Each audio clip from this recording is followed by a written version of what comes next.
अस्सलाम वालेकुम, welcome back to my channel my kitchen recipes. कैसे हैं आप लोग सब। आज मैं आप लोगों के साथ शेयर कर रही हूँ रेशेदार शामी कबाब बनाने की रेसिपी, जो कि आसानी से बन जाएंगे, बहुत मज़े के भी बनेंगे। तो आइए इसे बनाना शुरू करते हैं। यहाँ पे सबसे पहले मैंने आधा किलो गोश्त लिया है, बीफ है ये, और इसके देखे मैंने इतने बड़े बड़े पीसेस लिए हैं। ये देखिए पीसेस, इसकी बोटियाँ बड़ी होंगी ना तभी इसके रेशे बनेंगे, ठीक है। और मैंने 2 हड्डियाँ भी ली हैं, ये देखिए, ताकि इसका रस इसमें निकले। अब इसमें कुछ मसाले शामिल करते हैं। सबसे पहले मैं इसमें 1 खाने का चम्मच फुल भर के अदरक लहसुन का पेस्ट ऐड कर रही हूँ। इसके अलावा 1 टीस्पून नमक आपने अपने टेस्ट के मुताबिक बिल्कुल रखना है। बिल्कुल ज़रा सी देखिए हल्दी। अच्छा, अब इसमें सूखी चीज़ें चाहिएंगी, मसाले मतलब।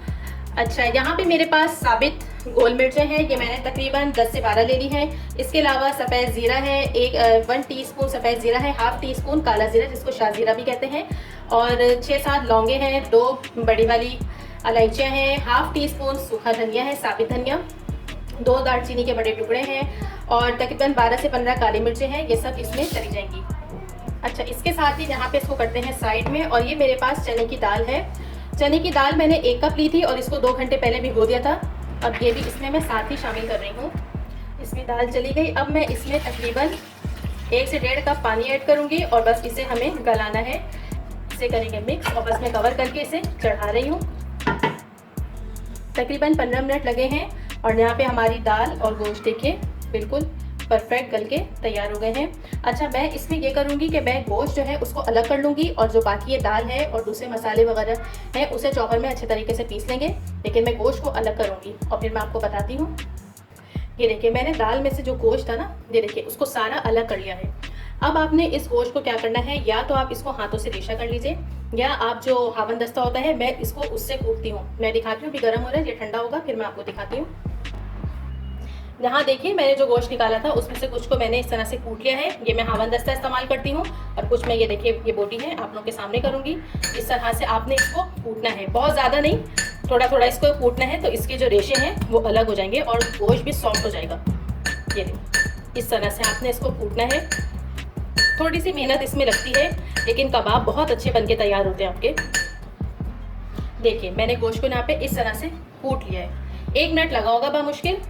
ये देखिए इस तरह से, ये इस तरह से रेशे सारे अलग हो गए ऐसे। ये देखिए कितना ज़बरदस्त लग रहा है। बस मैं इसी तरह करके फिर आपको दिखाती हूँ।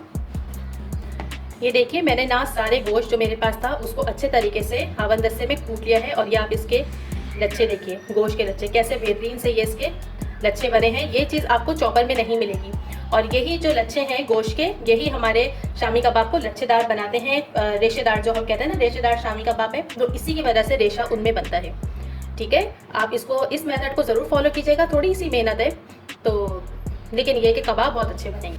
बस अब चलते हैं अपने नेक्स्ट स्टेप की तरफ।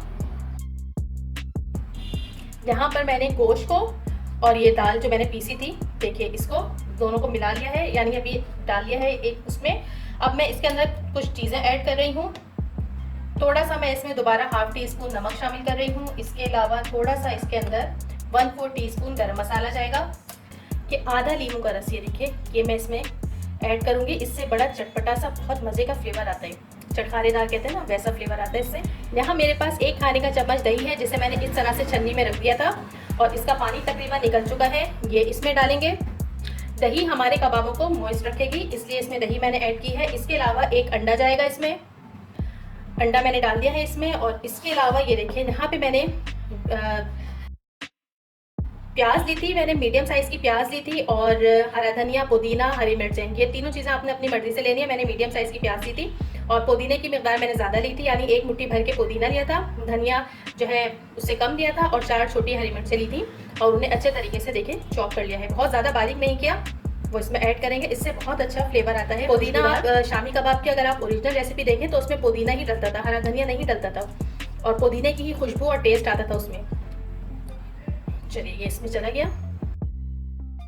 बस शामी कबाब के तमाम अज्जा इसमें चले गए हैं। अब हमें इसको बहुत अच्छे तरीके से मिक्स करना है तमाम अज्जा को, ताकि ये यकजान हो जाए और हमारा कबाब का मसाला जो है बिल्कुल तैयार हो जाए।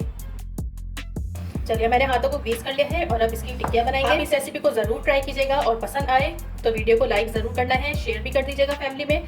इसके अलावा कमेंट करके भी मुझे बताइएगा कि आपको रेसिपी कैसी लगी, और जो टिप्स एंड ट्रिक्स मैंने आपको बताई हैं उसे फॉलो करते हुए आप शामी कबाब बनाएंगे ना, तो इंशाल्लाह आपके शामी कबाब फर्स्ट क्लास बनेंगे और अच्छे रेशे वाले बनेंगे। थोड़ी सी मेहनत लगेगी लेकिन नतीजा बहुत अच्छा आएगा। हम रखते चले जाएंगे सारे कबाब बना के, फिर आपको दिखाती हूँ। ऑयल गरम हो गया है, मैंने पैन में चढ़ा दिया था ऑयल को, और बहुत ज़्यादा गरम नहीं है, बस नॉर्मल गरम है। और यहाँ पे मैंने कबाब देखे बना के रख लेते, और मैं कुछ फ्राई करूँगी, कुछ बाकी मैंने फ्रीज़ कर दिए हैं। बिस्मिल्लाहिर्रहमानिर्रहीम। आप चाहें तो इसको अंडे में डिप करके भी फ्राई कर सकते हैं, वो भी बहुत अच्छे लगते हैं। मैंने इसी तरह से कर रही हूँ। इसे खूबसूरत सा गोल्डन कलर देना है हमें। यहाँ पे देखिए हमारे शामी कबाब फ्राई हो गए हैं और इनके ऊपर कितना खूबसूरत सा गोल्डन कलर आया है, और ना ही ये टूटे हैं ना बिखरे हैं। कितना अच्छा हमने इसका मिक्सचर तैयार किया था। तो बस अब मैं इनको निकालती हूँ और फिर आप लोगों को सर्व करके दिखाती हूँ। और यहाँ मज़ेदार से रेशे वाले बीफ शामी कबाब बिल्कुल तैयार है। आपने इस रेसिपी को ज़रूर ट्राई करना है, और जो टिप्स मैंने आपको दी हैं उसे ज़रूर फॉलो करते हुए बनाएंगे, तो आपके शामी कबाब बहुत अच्छे बनेंगे और टेस्ट में भी लाजवाब होगा। तो चलिए चलती हूँ। वीडियो पसंद आए तो लाइक ज़रूर कीजिएगा, फैमिली में शेयर भी कर दीजिएगा। अल्लाह हाफिज़।